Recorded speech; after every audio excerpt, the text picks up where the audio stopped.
அல்லாஹு ரப்புல் ஆலமீன் ஒரு சிலரை விசாரிக்கிற முறையை பற்றி ரசூலுல்லாஹி ஸல்லல்லாஹு அலைஹி வஸல்லம் சொன்னார். சுப்ஹானல்லாஹ்.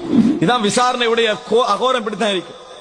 ஒரு சிலரை விசாரிக்கிற முறை பற்றி ரசூலுல்லாஹி ஸல்லல்லாஹு அலைஹி வஸல்லம் சொன்னார். அல்லாஹ் ரப்புல் ஆலமீன் அழைப்பான், ஒரு திரையிடுவான். அந்த திரை பல கோடி மக்களை விட்டும் இவரை மறைத்து விடும். அந்த திரை பல கோடி மக்களை விட்டு மறைத்து விடும். ரசூல் ஸல்லல்லாஹு அலைஹி வஸல்லம் சொன்னார்கள், அல்லாஹ் அந்த பாவங்கள் எல்லாம் ஏட்ட எடுத்து போடுவான். ஏட்ட கையில் எடுப்பான்.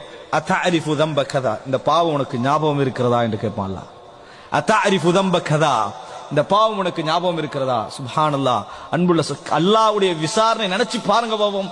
அந்த நிமிடத்துல நம்ம தப்பு வைக்க எந்த சந்தர்ப்பம் இல்லைன்னா எப்படி இருக்கும்? அத்தஅரிஃபு தம்ப கதா, அல்லாஹ் கேட்டுக்கொண்ட ரசூலுல்லாஹ் சொல்றாங்க, என்ன பதில் சொல்வார் தெரியுமா?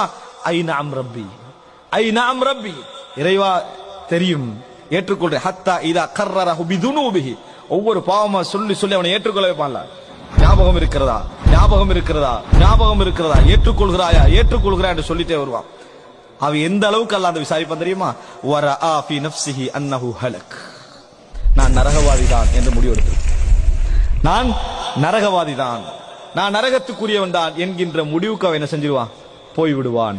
அந்த நேரத்தில் அல்லாஹு தஆலா சொல்வான், சதர்துஹா அலைக ஃபித் துன்யா, உலகத்திலேயே நான் உனக்கு இந்த பாவங்களை மறைத்தேன், மக்களை விட்டு உன்னை என்ன செஞ்சிட்டேன்? மூடிவிட்டேன். வ அன அக்ஃபிருஹா லக்கல் யௌம், இன்றைய தினமும் நான் என்ன செய்கிறேன்? இந்த பாவங்களை உனக்காக நான் மன்னித்து விடுகிறேன், மறைத்து விடுகிறேன்.